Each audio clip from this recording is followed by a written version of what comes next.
Европските земји ги зголемуваат напорите за да се избегне непосакуваниот Брекзит без договор.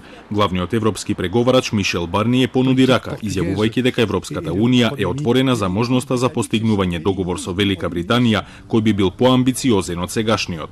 Les lignes rouges britanniques, ce sont les lignes rouges du Royaume-Uni, ce ne sont pas les nôtres.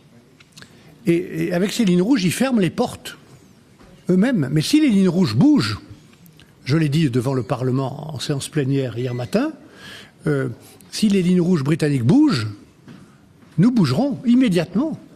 Дека топката е во британски раце потврдува и Берлин. Германската позиција останува непроменета и без нови предлози од Лондон, тешко би се замислило отварање нови преговори за веќе постигнатиот договор. За таква можност разговарале германската канцеларка Ангела Меркел и британската премиерка Тереза Меј.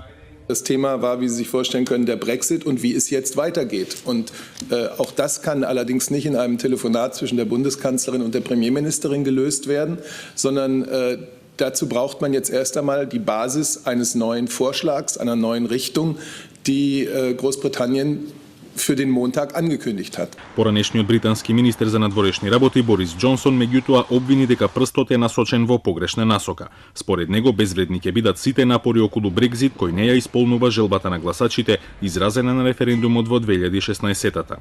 And if we get it right now and we have some courage, we can forestall all the years of wrangling and uncertainty that I'm afraid will be the legacy of agreeing this deal. Подадената рака на Брисел доаѓа како резултат на отфрлањето на договорот за Брекзит од страна на британскиот парламент. Тоа ги изголеми стравувањата од истапување на Велика Британија од Европската унија на 29 март без договор, што ги натера двете страни да бараат нови алтернативни решенија за разводот.